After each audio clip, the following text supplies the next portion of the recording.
اعوذ باللہ من الشیطان الرجیم بسم اللہ الرحمن الرحیم۔ اللہ تبارک و تعالیٰ کے بابرکت نام سے شروع جو بڑا مہربان اور نہایت رحم کرنے والا ہے۔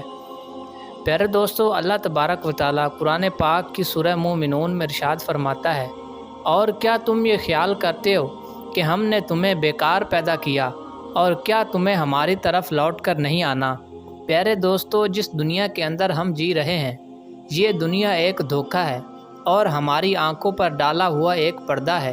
اس پردے کے پیچھے کی حقیقت اور سچائی بہت ہی خطرناک اور ہیبت ناک ہے۔ پیارے دوستو، جب انسان مر جاتا ہے تو اس وقت اس کی آنکھوں سے یہ پردہ اٹھ جاتا ہے اور مرنے والا انسان ایک نئی دنیا کو دیکھتا ہے جو اس کی حقیقی اور اصل دنیا ہوتی ہے۔ پیارے دوستو، اس بات میں کوئی شک نہیں کہ ہر انسان کو اس دنیا کو چھوڑ کر اپنی حقیقی دنیا کی طرف جانا ہے۔ پیارے دوستو، کیا آپ جانتے ہیں کہ جب انسان کی موت کا وقت قریب آ جاتا ہے تو مرنے سے 40 دن پہلے اس انسان کے ساتھ کیا ہوتا ہے؟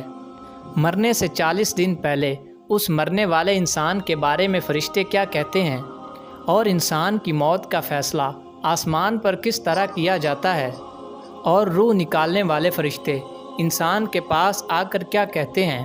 پیارے دوستو، ان تمام تر سوالوں کے جوابات آج کی اس ویڈیو میں قرآن و حدیث کی روشنی میں ہم آپ کو بتائیں گے، تو آپ لوگوں سے گزارش ہے کہ ہماری اس ویڈیو کو اینڈ تک ضرور دیکھیں اور مزید اس طرح کی اسلامک ویڈیو دیکھنے اور سننے کے لیے ہمارے اس چینل کو لازمی سبسکرائب کریں۔ پیارے دوستو، اللہ تبارک و تعالیٰ نے قرآن پاک میں انسان کی تخلیق کا مقصد بیان فرمایا ہے۔ اللہ تبارک و تعالیٰ نے فرمایا کہ ہم نے انسان کو صرف اور صرف اپنی عبادت کے لیے پیدا کیا ہے، اور ساتھ ہی ساتھ اللہ تبارک و تعالیٰ نے انسان کی موت کی گھنٹی بھی بجا دی کہ ہر انسان کو لوٹ کر ہماری طرف ہی آنا ہے۔ پیارے دوستو، اللہ تبارک و تعالیٰ کے عرش کے نیچے ایک درخت ہے جس کو سدرۃ المنتہا یا شجرۃ المنتہا کہا جاتا ہے۔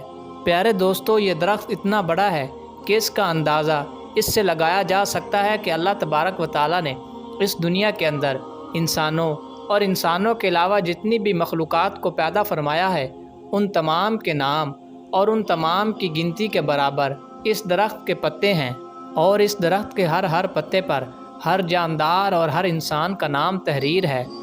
پیارے دوستو، روایات میں آتا ہے جب انسان کی عمر پوری ہو جاتی ہے اور اس کے مرنے کا وقت قریب آ جاتا ہے تو اس کی موت سے 40 دن پہلے اس درخت سے ایک پتا حضرت اسرائیل علیہ السلام کے سامنے گرتا ہے۔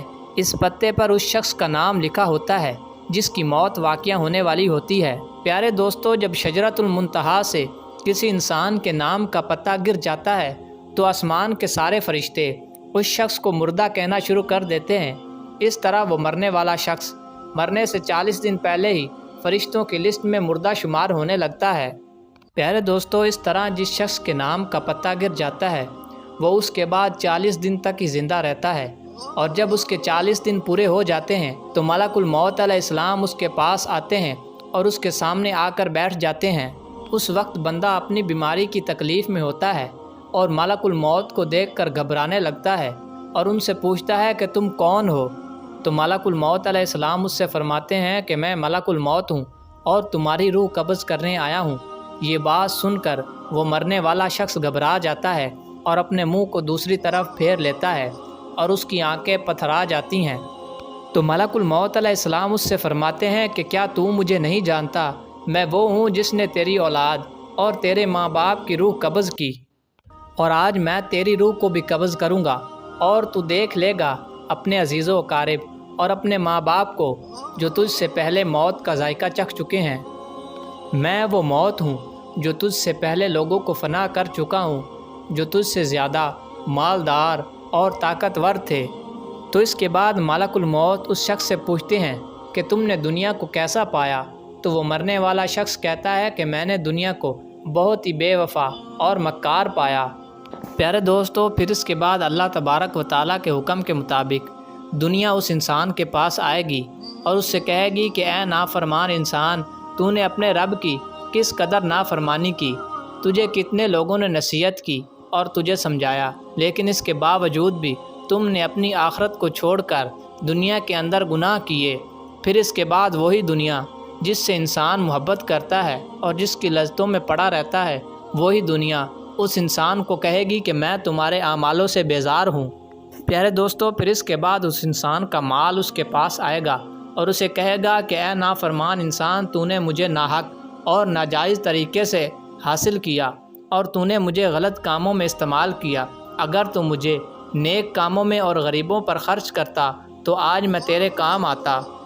پیارے دوستو، پھر اس کے بعد اس مرنے والے انسان کی زبان بند ہو جاتی ہے اور پھر اس کے بعد اس کے پاس 4 فرشتے آتے ہیں اور اسے سلام کرتے ہیں۔ پھر اس کے بعد پہلا فرشتہ اس شخص کے پاس آتا ہے اور اسے سلام کرتا ہے اور پھر اس کے بعد اس شخص سے کہتا ہے کہ اے اللہ کے بندے، میں تیری روزی پر موکل فرشتہ ہوں۔ میں نے مشرق سے لے کر مغرب تک تیرے لیے روزی کو تلاش کیا، مگر میں نے تیرے لیے کہیں ایک لقمہ بھی نہ پایا۔ پھر اس کے بعد دوسرا فرشتہ آتا ہے اور اسے سلام کرتا ہے اور کہتا ہے کہ اے اللہ کے بندے، میں تیرے پانی پر موکل فرشتہ ہوں۔ میں نے مشرق سے لے کر مغرب تک تیرے لیے پانی کو تلاش کیا، مگر میں نے کہیں بھی تیرے لیے پانی کا ایک قطرہ نہ پایا۔ پھر اس کے بعد تیسرا فرشتہ آتا ہے اور اسے سلام کرنے کے بعد کہتا ہے کہ اے اللہ کے بندے، میں تیری سانس پر موکل فرشتہ ہوں۔ میں نے مشرق سے لے کر مغرب تک تیرے لیے سانس کو تلاش کیا، مگر میں نے کہیں بھی تیرے لیے کوئی سانس نہ پایا۔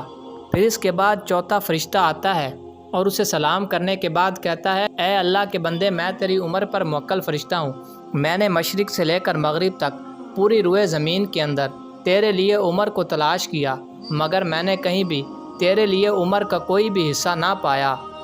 پھر اس کے بعد نامہ اعمال لکھنے والے 2 فرشتے اس کے پاس آتے ہیں اور اسے اس کا نامہ اعمال دکھاتے ہیں، تو نامہ اعمال کو دیکھ کر اس شخص کی آنکھوں سے آنسو جاری ہو جاتے ہیں اور وہ ادھر ادھر دیکھنے لگ جاتا ہے اور اپنے نامہ اعمال کو پڑھنے سے ڈرتا ہے۔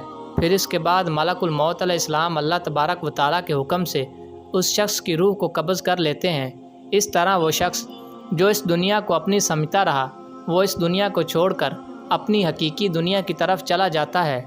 پھر اس کے بعد اگر وہ مرنے والا شخص نیک ہو تو اس کی قبر کو جنت کا باغ بنا دیا جاتا ہے، اور اگر وہ مرنے والا شخص گناہ گار ہو اور اللہ تبارک و تعالیٰ کا نافرمان ہو تو اس کی قبر کو جہنم کا گڑھا بنا دیا جاتا ہے۔ اللہ تبارک و تعالیٰ کی بارگاہ میں دعا ہے کہ اللہ تبارک و تعالیٰ ہم سب کو نیک اعمال کرنے کی توفیق عطا فرمائے اور رسول پاک صلی اللہ علیہ وآلہ وسلم کے بتائے ہوئے راستے پر چلنے کی توفیق عطا فرمائے۔